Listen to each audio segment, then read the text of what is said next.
with our CEO, Gunnar Kobler, our CFO, Ulrike Kraftke. Same procedure as always, we start with the presentation before jumping into the Q&A. And with that, I'd like to hand over to you, Gunnar. Thank you very much, Markus. Very warm welcome and good morning from my end. Happy to have you all on the call. We'd like to guide you through first half of this year. And please let me start as usually. The presentation doesn't move, but kannst du gucken, wie Präsentation weiter? Here we go. Let me start with occupational safety. Unfortunately, it doesn't move. We'll fix the presentation and talk you through occupational health and safety. We have had a long-term trend that is still intact, despite a slight increase in 2023. However, we have been able to stop that upward momentum in 2024 already, looking at a flat development compared to 2023. What we have done is we started the inclusion of LTIFs and accidents of the temporary workers in the statistics. So we are getting a more robust and more sound and complete view. And working on a group-wide and integrated operational and occupational health and safety strategy for the entire group. So far, each and every business has focused on their respective activities on their own, mostly. And now we're sort of integrating that in a group-wide strategy and derive measures from there. One of the cornerstones here will be the integration and the great involvement of also the employees of our contractors, which is predominantly important given all the activities we have ongoing, especially in Salzgitter around SALCOS. Okay, now we have the presentation working, hopefully, because I would like to move on to the market environment. Here we go. Well, as you all know, the global economy is recovering moderately, but still a challenging environment. We see a higher global growth dynamic, countered by structural challenges and countered also by the economic policy framework conditions. Global trade, though, should increase despite the geopolitical tensions that we have seen, unfortunately, even increasing over the first half of this year. Cyclical recovery of the industrial sector is something we are sort of foreseeing. And also an expiry of the restrictive monetary policy in most countries, at least. Germany, though, has a growth issue on the short term and also structural issues on medium term. Private consumption is currently supporting growth, yes. However, consumers are holding back despite decreasing inflation and a still comparatively robust labor market. So growth is an issue for Germany, at least on the short term, I would say for the remainder of this year for sure. Steel processing sectors continue to be confronted with weak growth prospects, so also something that we are foreseeing for the rest of this year. European steel markets are under pressure. And that is because most of our steel customers in 2024 are looking at high uncertainty, are looking at weak momentum, and even demand from the construction and machinery industry is not picking up or expected to pick up until 2025. Certainly a change in our view compared to last time we spoke, that this momentum is really not visible all over Europe. Steel demand will increase in 2025, but the long-term levels remain relatively flat. Looking at raw material and energy prices, what you see here on the left-hand side, raw material prices have been fluctuating quite a bit over the last couple of months. We see them actually coming down a bit. Yes, they reflect the economic situation on the globe, and we don't see sort of them dropping sharply for the rest of the remainder of this year, rather staying within that corridor. Electricity and natural gas, something that is more and more relevant to us. Prices have returned to pre-Ukraine war levels after the spikes in 22 especially. But I think it's fair to say that compared to international energy prices, prices in Germany are still and will remain high and constitute a competitive disadvantage for the German and European steel industry, something that we clearly have addressed vis-à-vis policymakers and will continue to address, because this is certainly something we will have to take care of as Europe as a whole, but especially also in Germany. And political debate around that is ongoing, as you all know. What is not shown on this graph is the development of grid charges, which have roughly doubled 24 versus 23. This is predominantly due to following effects. We had a federal subsidy that was discontinued in 2024, leading to an increase for grid charges on our side, and also an increase of redispatch. So redispatch being shutting down of renewables on one end of the grid congestion and ramping up predominantly gas-fired power plants on the other side of the grid congestion. Both has to be paid, and those payments are called redispatch cost, and they have also been increasing over time, which is again a strong indicator that grid extension must continue and must even be accelerated further. Looking at steel prices, both on the spot prices, Northern Europe, and also the hot rolled coil prices internationally, you see that prices have come down again. We're basically looking at prices like prior to the COVID and war impacts. The demand has negatively impact price levels, and looking especially at Europe, and there strip steel has been hit mostly. However, we also see that prices seem to find a bottom level at 600, 620, 625 per ton of hot rolled coil. So prices have not dropped below that for quite some time, even so we can, and we assume at least that this is a floor price level that we have reached.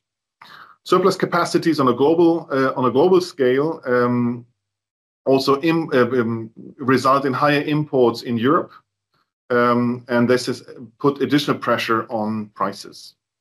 US prices have come down quite extensively. We have seen a sharp contraction since Q2 24, and they are now approaching the European price levels, which, especially for export purposes, is certainly something to be looked at. Prices in China, hot rolled coil, have been relatively stable, but also show a certain weakening towards the end of this first half of this year. So with all the imports that I just talked about, I think looking at, I can't forward. Yeah, it's important to also look at the anti-dumping proceedings on European level. I think it is positively to be noted that there was an anti-dumping complaint filed end of June this year against HRC imports from India, Japan, Vietnam, and Egypt. These proceedings have been opened. They started August 8th, and preliminary measures will be introduced latest in April next year. Why is that important? Well, those four countries actually represent more than 50% of the total HRC imports in 2023. So it is relevant to us to have that complaint, also to have EU to look into those imports and into the pricing of those. What is important to note here, and this is something we cannot really put into numbers, but if looking into the past, those anti-dumping proceedings have always sort of gotten some market effect of sizable amount in terms of euro per ton. So we also assume that this anti-dumping proceedings will have an impact on price levels in Europe as well. As said, this is a relevant part of the imports in 2020. With that, let me get a quick view on the economic development. Key data you already have seen. Crude steel is only marginally, production is only marginally down compared to first half of last year. So meaning that the financial effects are predominantly due to lower prices, and basically sort of then move their way down all the way to the earnings, to the EBT. Earnings after tax, Birgit will specifically highlight a specific tax effect that actually leads to the numbers you're seeing there. Yeah, all in all, we are looking at a break even. And that is a result, and we get back to that in a second, of our diversification. As first and foremost, KHS as a part of technology was able to partially compensate the weak performance of the steel-related business.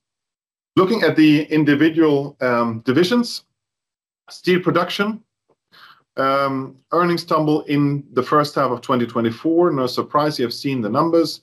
And this is, again, predominantly due to steel prices being under pressure and remaining under pressure. Overall, low demand for all the segments that we are serving. Ahead, we're looking at a continued challenging price environment with slightly falling raw material costs, or rather stable raw material costs, as we have just shown on the graph. Hesitant demand, especially for strip steel from the non-automotive sector. Automotive is still relatively okay. Let's see how the second half actually pans out here. On the section side, stable volumes, first half to second half. However, at the low price levels that also sort of make the section part suffer. Volumes okay, price under pressure. For the full year, we expect pre-tax results near break even for the steel production side. Let me just quickly highlight SALCOS as part of steel production. We are very happy with the development on site. Project is on time and on budget. We have made great progress. You see the picture here. We have made great progress over the last couple of weeks and months, actually daily progress on the construction.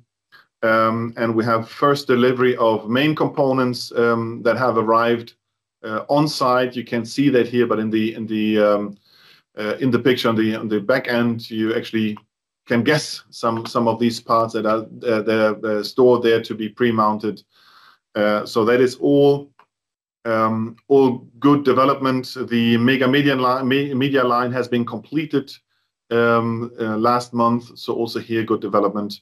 All in all, site is progressing as expected and also with a good track record on health and safety.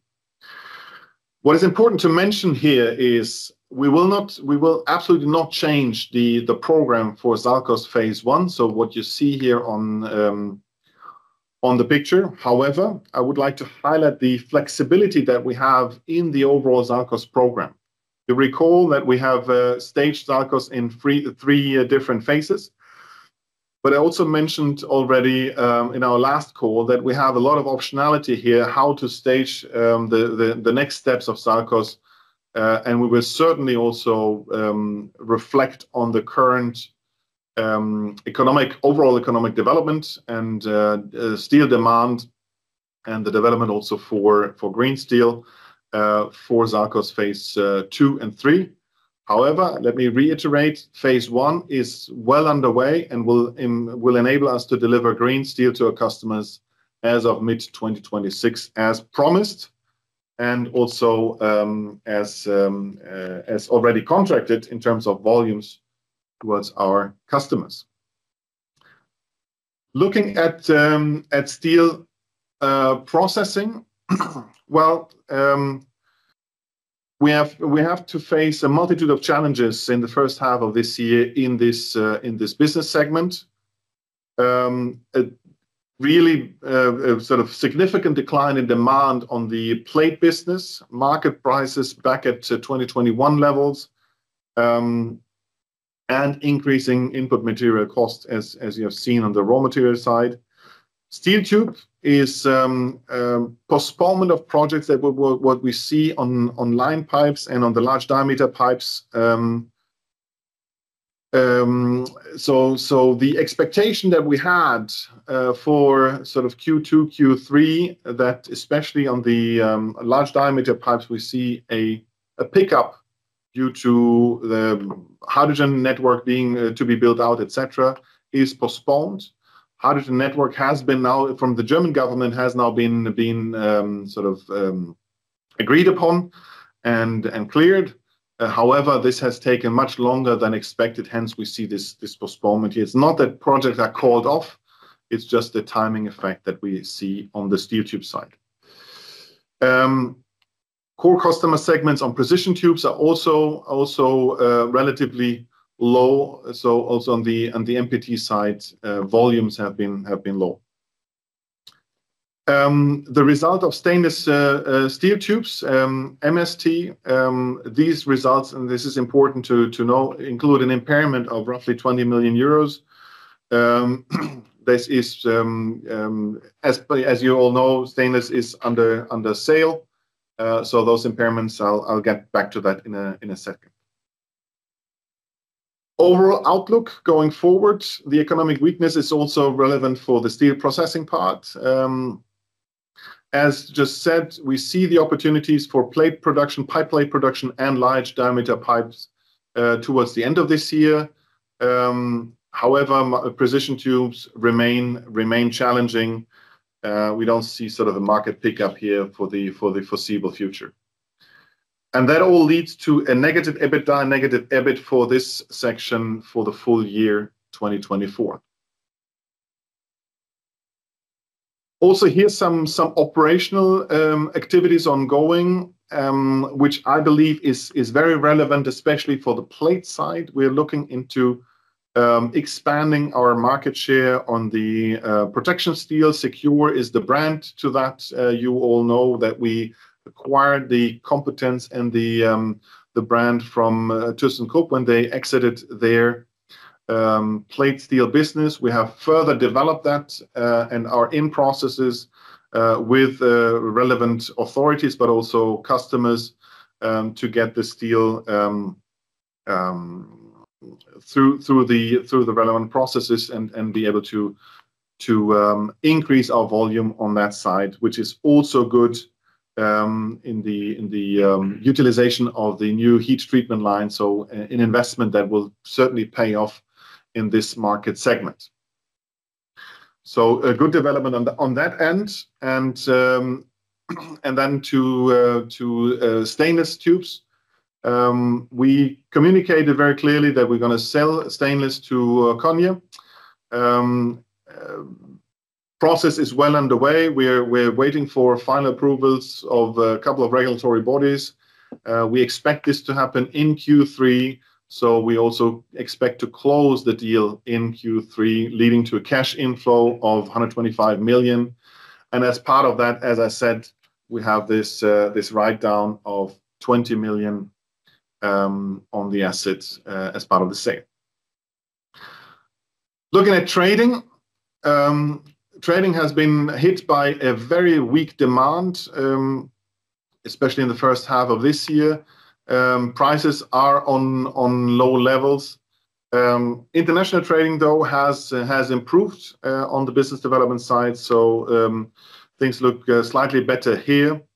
And we are recording an improved business development compared to the first half of 2023. For the rest of the year, persistently weak demand. This is what we see and what we plan with.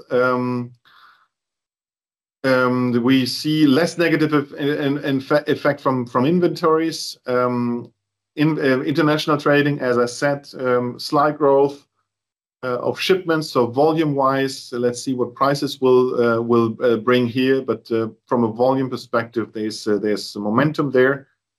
All in all, however, trading is not performing at the level that we expect them to perform. Hence, we're developing a program of measures specifically related to the trading business to adapt to adapt the entire, especially stockholding business, to better match the prevailing market conditions that we're seeing right now. So a clear program is developed right now and should be also then presented within the next couple of weeks to improve the performance of the stockholding trading overall. Last but not least, let's look at technology, and this is clearly a highlight in our business for the first half. Even though sort of the order intake decreased due to generally weak demand, and we've seen that throughout the entire technology part of especially KHS, our high order backlog supports capacity utilization at KHS and also supports the good performance that we have seen in KHS throughout the first 6 months. Also going forward, we benefit from this good order backlog, particularly at KHS. DESMA companies anticipate a market recovery, ongoing market recovery, and also them being able to participate in that market recovery in their respective businesses. But driven by KHS, driven by the very good development at KHS, we envisage earnings for technology above the already recorded record result of 2023. So very good development here, and diversification, as I said in the beginning, is paying off for the entire company with a good result here. With that, let me close that section with the guidance. As we informed a few weeks ago, the indications that Germany's economy will pick up have not materialized as we expected that. So the German economy will not be able to keep pace with the upswing of other industrial nations. And against that backdrop, we had to adjust our outlook for the full year 2024. And we anticipate now sales to be around 10 billion, an EBITDA between 400 and 500 million euro, a pre-tax result at break even, and as a consequence of that, of course, a ROCE that is tangibly lower year on year compared to 2023. Important to mention, please note that sort of potential one-off effects with an impact on earnings incurred by structural events, though to the end of the year, have not been taken into consideration into that guidance. With that, I'd like to hand over to you, Birgit, to deep dive into the financials. Yeah, sure. First of all, a warm welcome also from my side to all of you. And yeah, let's go and dive into the financials. And let's start with the income statement. So the sales have been decreased by 593 million euros. And Gunnar has just shown you the decreases in the segments. So overall, minus 593 million euros. mainly to the sectors that are steel-related and the stockholding steel trade. Looking at the other operating income, we see a decrease due to lower income from exchange rate changes and valuation of financial derivatives and foreign currency positions, and these are offset by lower other operating expenses due to lower exchange rate losses. Our cost of materials fell due to decreased prices. We have seen the development of the raw material prices in the beginning, and our personnel costs, they increased due to additions of new staff, and also due to wage and salary increase last year and this year. The earnings from companies accounted for using the equity method increased, in particular due to higher contribution from our Aurubis investment. Despite the significant change in the Europipe Group's earning contribution pointing in the opposite direction. And now some explanations on the income tax that Gunnar has already announced that this has to be explained. So the group tax rate is running at 261.4%, and this is significantly higher than the average tax rate that we anticipated, which was 31.5%, which is due in particular to three following effects. First of all, the non-capitalization of deferred taxes on the new domestic tax losses carry forward arising in 2024. Second, tax expenses in the foreign group companies with a taxable consolidated result close to break even. And third, tax-free at equity result of Aurubis AG. So let's come to the balance sheet. And let's start with the non-current assets. And here we see intangible assets and property, plant and equipment increased, and the largest items here is SALCOS.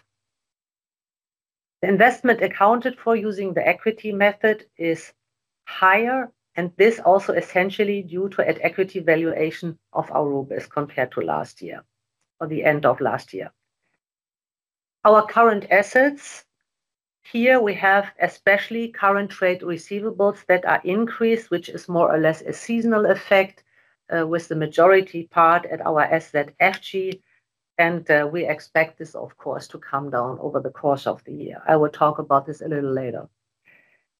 And our inventories are almost unchanged or stable. We have a decrease in cash and cash equivalents due to the overall negative cash flow. And and especially also coming from operational cash flow as well as investment cash flow. Our equity is almost on previous year's level, and our equity ratio with 46% is solid and constant, with a slight increase in total assets. Our non-current liabilities are also stable, and the pension provisions, which have fallen mainly due to the higher discount rate compared to the end of last year, are offset by higher financial liabilities. We have a slight increase in current liabilities, and mainly due to increase in current financial liabilities as well as other liabilities. And now let's move on to the cash flow statement. We see a decrease in cash and cash equivalents due to the overall negative cash flow. The reason for the negative cash flow from operating activities was considerably lower, is related to the considerably lower result that Gunnar has shown. At the same time, the increase in working capital has in addition a negative impact on the operating cash flow. The cash flow from investing activities amounted up to 264 million euro compared to previous year 241 million euro. Disbursements for capital expenditures on intangible assets and on property, plant and equipment are significantly higher than the year before. Along with scheduled replacement investments, these, of course, also include investments in our SALCOS project amounting to 111 million euro. An amount of 19 million euro in public funding has been received so far until June, and we expect 170 million euro funding until year end. We paid a dividend of 24 million euros to our shareholders, and our proceeds from borrowing and other financial liabilities amount up to 336 million euro, and they are offset by lower repayments of loans and other financial liabilities, which amount up to 229 million euros, and interest payments, 38 million euros, resulting in a cash inflow from financing activities of 45 million euros compared to previous year where we had a cash outflow of 64 million euros. Our working capital shows a seasonal increase compared to the year end of last year. However, it shows a significant decrease compared to the first half year of 2023. And this is coming mainly from inventories.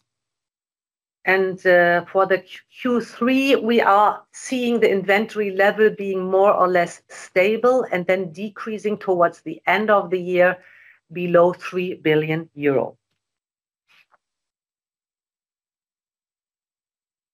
So looking at our investments and depreciation, we have spent in the first half 315 million euro in CAPEX, and we have had 164 million euro of depreciation.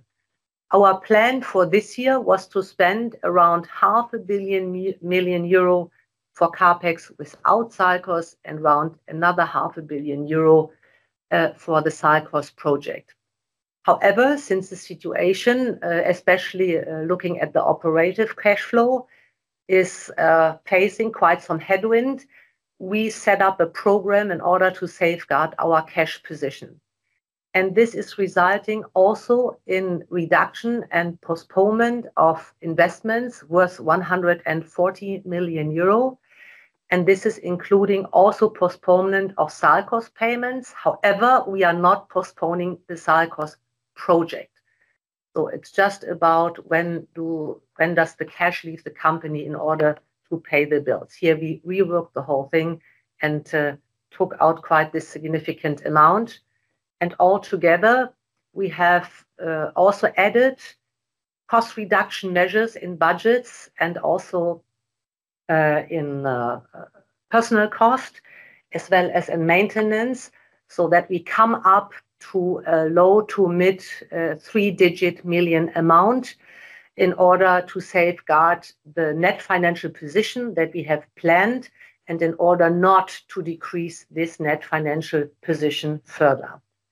And of course, next to all these cash safeguarding measures, we are continuing our Performance 2026 cost saving program. And this slide you are very familiar with.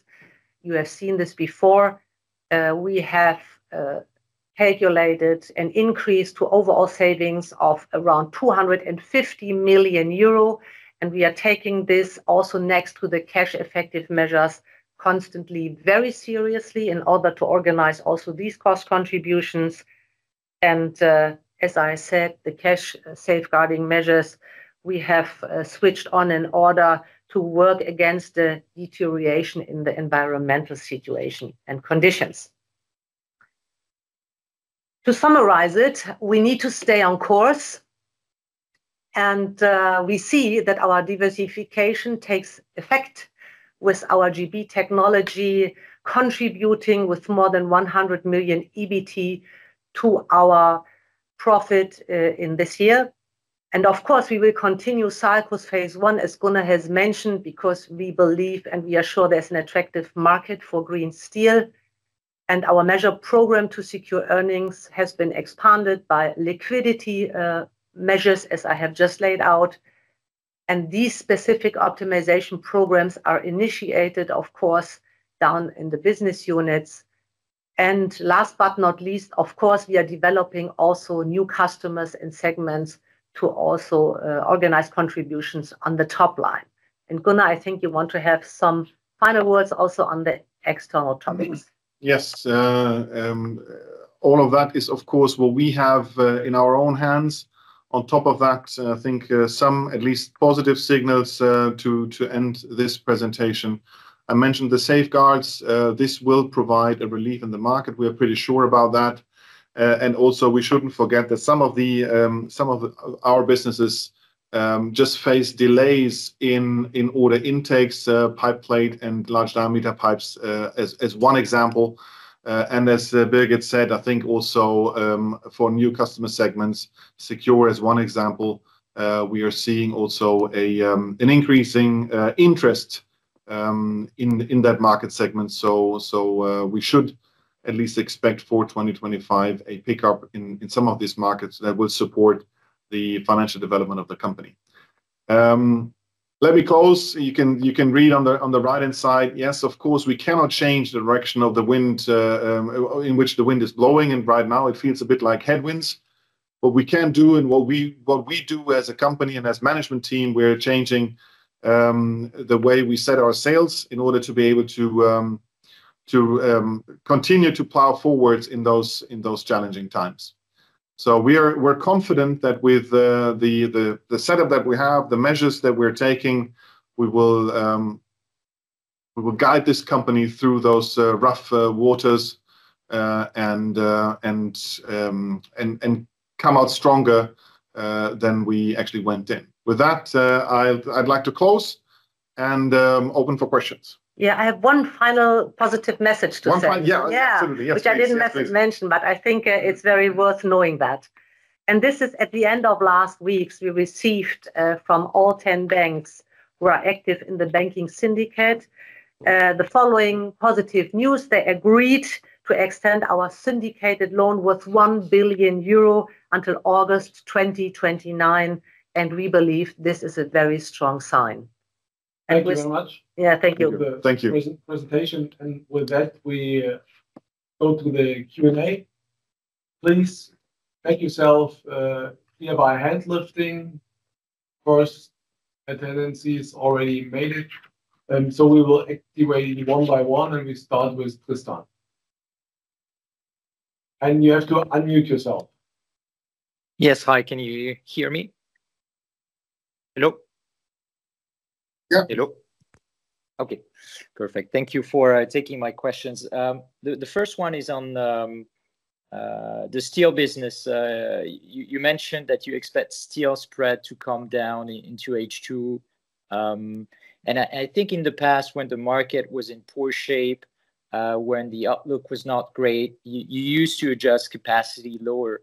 And I wonder why not this time. I mean, you talk about some potential improvements. Could that be the reason that you see that, green shoots down the line and you don't want to shut down a blast furnace so near to it?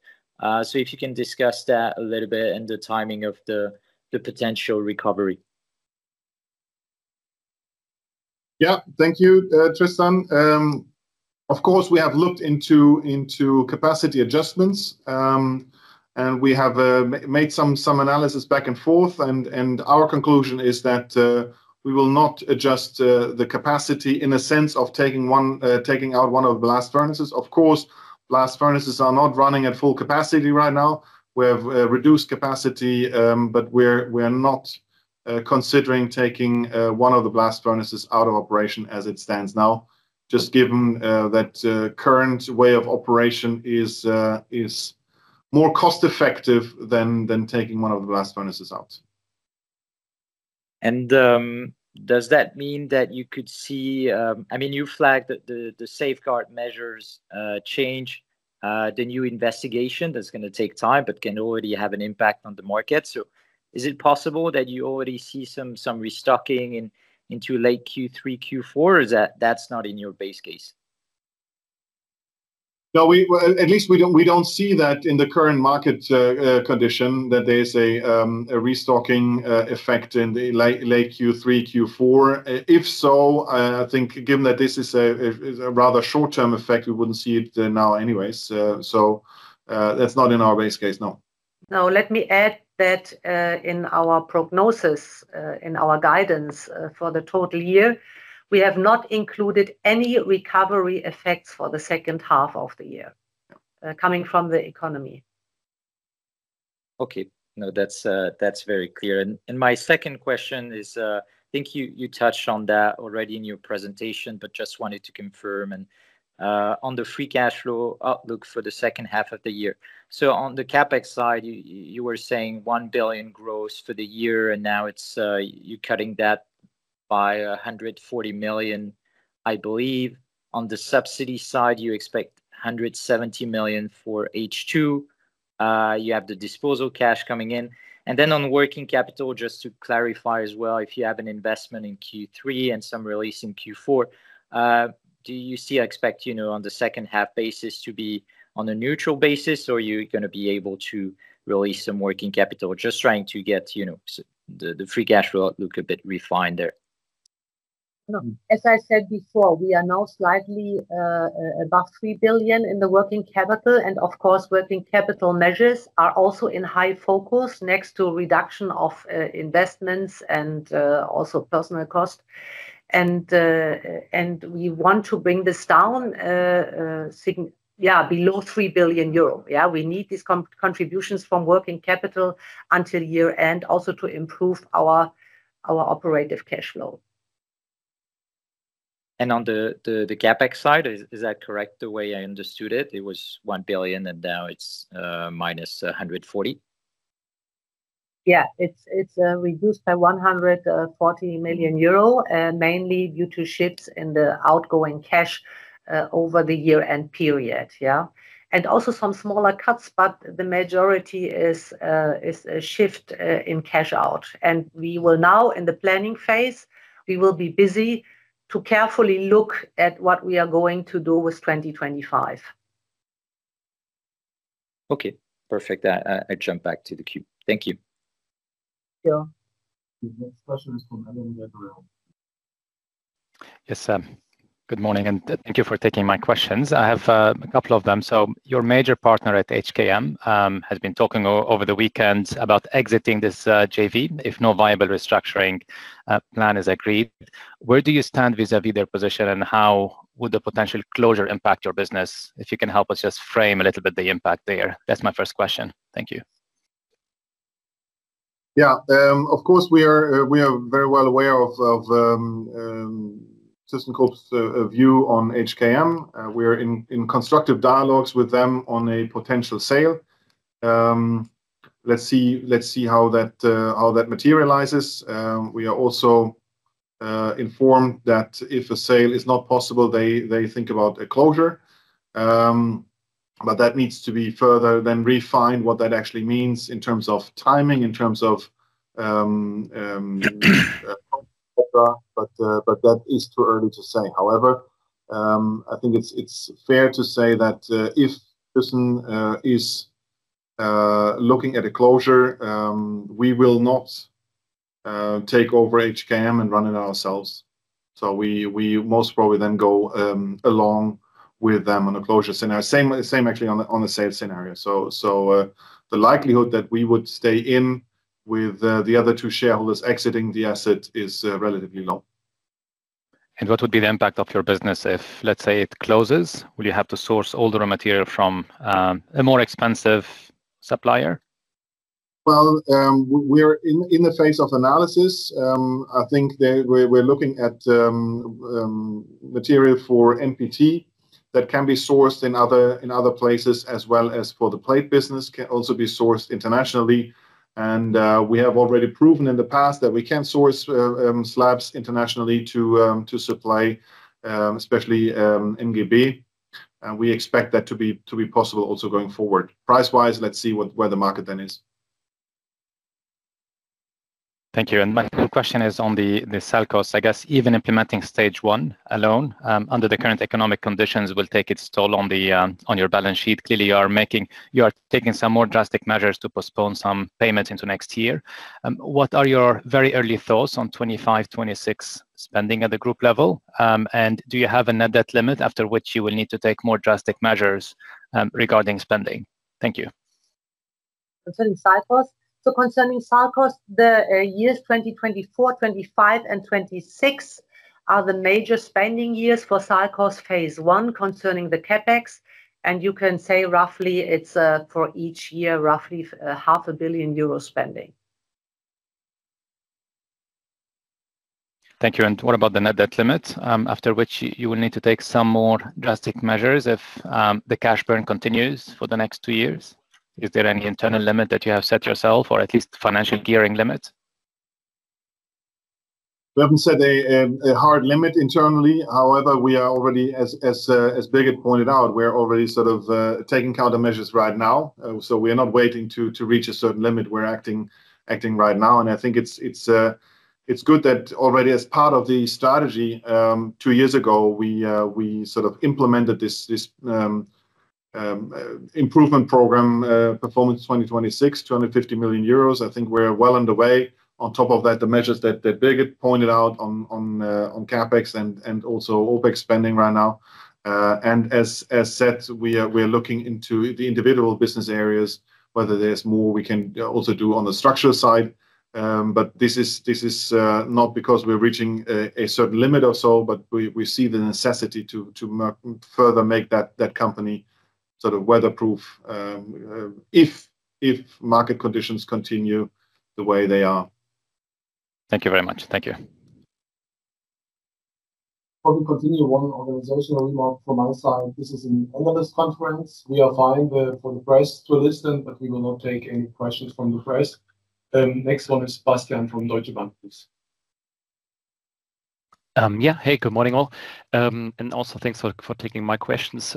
My first one is actually just coming back on the guidance. I think you seem to be pretty confident, obviously, in terms of hitting the guidance. And I think you also said that you're not really banking on any major market improvement in the second half yet. I guess if we're looking at particularly the market parameters, pretty much all of your peers are guiding for a worse, I think, performance in the next few quarters. I guess there's also the maintenance season, which is typically coming up for you and some of your assets.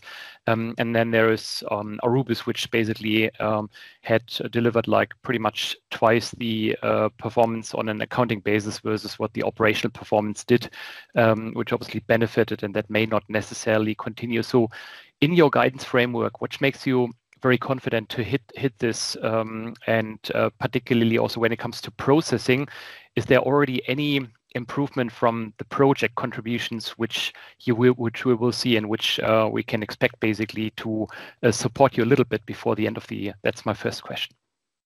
Okay, thank you for your question. So starting again with our assumptions for the second half of the year, as you rightly said, we don't have any recovery put in the guidance for the overall year, and thus also in the second half of the year. And sorry, again, what was your second question? It was about the recovery. No recovery planned in the second half of the year. And sorry? Basically, whether particularly in processing, whether you already see some benefits from some projects starting, which will support you a little bit in this at the back end of this year. To be honest, we are also very, very prudent here. We hope that we will get some contracts signed. However, the recovery, if so, is on a super low level. Maybe Gunnar, you can add. No, I think that's what it is. And Bastian, what is also true for the steel processing part is that we are looking into some of the performance parameters and are working on those. And yes, there is at least an expectation that they will contribute. These measures will contribute to stabilize the processing results for the second half. So we have already started to act there. Yeah, and also to add, of course, Arubis has been very strong in the first half of the year, and here we are also prudent with the contributions in the second half of the year. So we are not estimating to have the same level, but to be rather back on the planned level. And of course, our technology segment is also performing very strong. And as I have laid out before, we are awaiting here an profit before tax of more than 100 million euro. And you have seen in the first half that we have already realized 53 million euro. So here we are very confident that this will contribute also to the result of the second half of the year.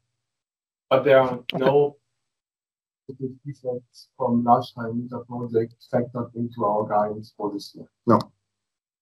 Okay, understood. Then coming back on your performance program and what you're planning here, can you maybe give us a bit more color exactly what you're doing there? Maybe also in terms of the size. I'm not sure you mentioned some indications there earlier, and sorry if you did so, but also maybe how quickly you plan to execute this and whether there are any costs related to that. So you are talking about the additional cash safeguard program we have initiated next to the performance program 2026. And as I've said, it's a 3-digit million figure between low and mid 3-digit, I would call it. And what are we doing? As I said, we have cut investments, we have postponed investments, we had looked at the payment conditions to make sure that the burden this year is to the largest amount possible extended. We have asked ourselves what we really need to do. We have looked at our maintenance cost in order to streamline our maintenance cost and also to be very prudent here. And we have cut on all budgets as well and do only things that are absolutely necessary to do. And in addition, of course, we also have drawn personal cost measures such as short-time work in some areas or slowed down on getting new people on board and all these things that you do. Also external workers reduction, all the measures that you think of when you want to limit the cash out. Okay. Then next question is on balance sheet and cash flow. Could you maybe just confirm one more time that the actual net cash out basically for CapEx this year is going to be 850 after the adjustments you have done? Is that net of funding support also in terms of the government help you'll get? Is 850 the right number? Yeah, 850 is the right number. Yeah. Okay. And if we extrapolate this now in terms of what this means, I guess for this year, you've been like vaguely guiding towards, I think, net debt around 1 billion broadly. Now, let's see, hopefully next year will be obviously better. There's certainly going to be, I think, some tailwinds also from the things you basically kick off here in terms of the restructuring, but still there's going to be obviously a very large CapEx number in your cash flow statement. And I guess just with a reasonably conservative approach would not be difficult to see you moving towards like 1.5 billion of net debt or even higher. And obviously, you're now like a 1 billion market cap company at this point. And it definitely looks like we're moving into like a slightly more stretched situation here. And you do obviously have a lot of, I think, substance value on your balance sheet when we look at things like Arubis. There's the very well-performing technologies business. You're obviously sitting on CO2 certificates, which pretty much, I think, none of your other peers in steel has, at least not in terms of the proportion of the size of the company. So I think there's still a couple of bullets you have available. How are you thinking about this? Are you getting to a point where you're actively considering indeed to monetize some of these assets, or would you be just very willing to just keep running with maybe that elevated debt burden which is evolving here? Well, perhaps let me start, Bastian, by saying, and you know that we have changed our approach when it comes to the portfolio. So we are much more active on the portfolio management than we have been, or this company has been in the past, and we will continue to be active here in both sides, right? Divesting, but also acquiring if it matches strategy. So in that sense, we are of course looking at the portfolio from a strategic perspective, but also in combination with the financial needs this company has. So far, no plans to execute a transaction based on the financial metrics. Okay. Yeah. Okay. Thanks. Like the line again that we are still having the syndicate loan of 1 billion euro, where we have drawn so far a slice of 200 million euro. So we have still quite some flexibility also here. Okay. And then lastly, just coming back on SALCOS and I guess the decarbonization strategy. And I think when we look at what has happened over the last couple of quarters overall, it obviously seems like the whole infrastructure is moving ahead a little bit slower. Probably the whole energy infrastructure in particular maybe is not quite developing as people have hoped. I think you're also indicating now that you may be shifting out the second part of SALCOS. When it comes to your expected OPEX structure for the first phase of SALCOS, are you really confident to be able to get into a cost structure which is really allowing you to maybe not just recover the extra cost for these green steel products, but also to generate an extra margin out of it? Are you still confident at this point that you'll be able to do so? Yes, we are. And market actually shows that this is not out of the blue. So interaction with customers is still sort of very strong on the green side, including also extra margin discussions, and also on the structural cost change we are working on, and you know that, Bastian,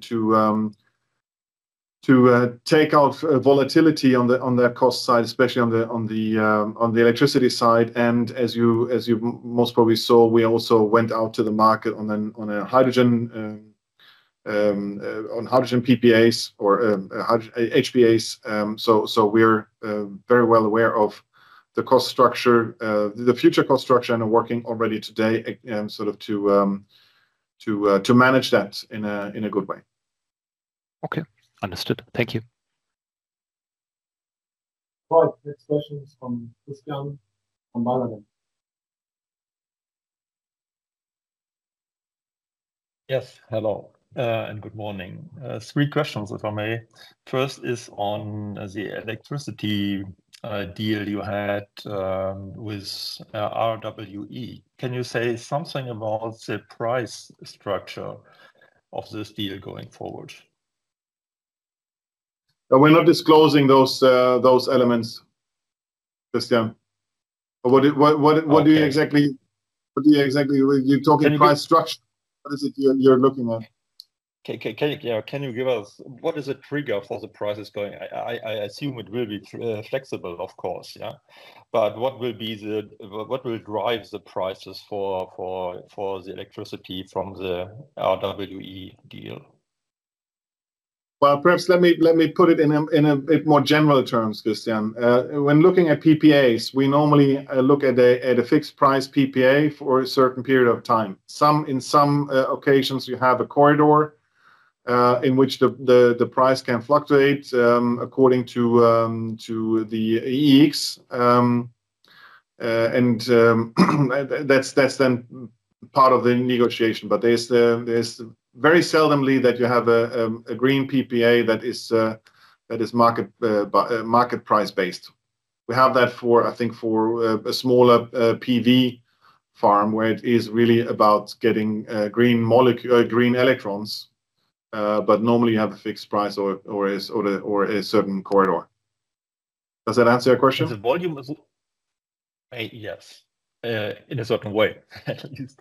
And when it comes to the volume, is this linked to SALCOS phase 1 only? Not necessarily, no. As we are also operating a electric arc furnace in Peine, we also look, of course, at further decarbonizing the product there, and that is also through green electricity. So it's not necessarily only linked to SALCOS. We're looking at it in a broader term. And when it comes to SALCOS phase 2, what is the current timetable for any kind of decision going forward? So when can we expect that you make a decision where and when and to what amount do you plan your capex for SALCOS phase 2? I don't expect a decision to be taken this year. But we can expect something maybe in the second half of next year? Well, I think that's what I meant with mentioning the flexibility. Given the modularity of SALCOS, we are very flexible in how we actually proceed, and we can react to market developments both on the customer side, but also on the on the production side, input parameters like iron ore, like electricity, etc., but also availability of technology, etc., etc. So we will take all this into account. I will not exclude that we may take a decision in the next year, but it's by no means necessary for our strategic development. Okay, thank you. And the last one is on the order intake when it comes to technology. There in the report, you mentioned that the order intake fell considerably short of the strong year earlier. So what would be the impact for the next year coming from this slowdown on order intake? And does it already have an impact on prices or margins? We have not seen sort of a huge impact on margins. Margins have come down a little bit to sort of levels that we have seen before, but are relatively stable there. And as it looks right now, no impact for the year 25. And you must not forget that we are coming from record order intake considerably, just means by more than 10%. Okay. Thank you very much. All the best. Thank you. Likewise. And let's switch to Christian. Yes, thank you for taking the follow-up. On SALCOS phase 2 and 3, just to dig a little bit deeper, you mentioned your flexibility, but are really all options on the table? For instance, would you be comfortable looking at option outside Germany? Would you be comfortable not owning the iron making part or the DRI part and source it externally? Trying to understand what are your red lines or if all options are on the table. Yeah, thanks for the question, Christian. For the HBI, so the hot briquetted iron, we very closely monitor how that market further develops. Right now, it's not a liquid market. Right now, there's not sufficient HBI available. However, we see projects developing and materializing. So let's see how that market as such will develop and whether it's an attractive market for us or not. We have taken the conscious decision for SALCOS phase 1 to build the direct reduction facility on site, because we believe this is also economically the best option. However, things might change and we might sort of reconsider for the next phases. If you look at our production site, what is evidently needed is electric arc furnace, because you want to sort of transform the volume in order to keep the volume constant, which we need in order to then also work on the optimize around the fixed cost. But yeah, the HBI is certainly an option that we could also think differently about and is on the table, yes. And that would then be outside Europe, right? Whether we invest equity or whether we would go for a long-term supply contract is also open. Okay, no, that's very clear and helpful. Thank you. And a quick, completely unrelated question, but can you remind us your exposure to the US? How much volumes you currently export to the US? Yeah, I'll get to the US in a second. Just to add to the previous question, what is already pretty clear is that we will not, most probably not, increase the production of hydrogen on site. We are looking at 100 megawatt electrolyzer. It's pretty unlikely that we're going to increase that further, because with this 100 megawatt, we do understand the market. We can sort of understand also the optionality that you create with hydrogen versus natural gas, and we don't need further investments there for that purpose. If there's a positive business case, of course, then it's a different thing. But hydrogen production on site certainly is at least as it looks today, not necessary to further increase. So that's also part of the optionality and the flexibility that we have in the program. Coming to your question, US is it's not a big market for us. It's a relatively low market, low market share. Especially looking at steel, I think we're talking less than 10%. Predominantly, actually, it's line pipe, so mid-sized diameter pipes that we are providing to hydrogen gas or natural gas companies. Rest is minor. Of course, for KHS, US is an important market. We have actually a site in Waukesha, close to Milwaukee, where we also assemble equipment for KHS. So that's there. It is an important market for the steel part. It is of lower interest. Okay, very clear. Thank you. Are there any further questions? There are none.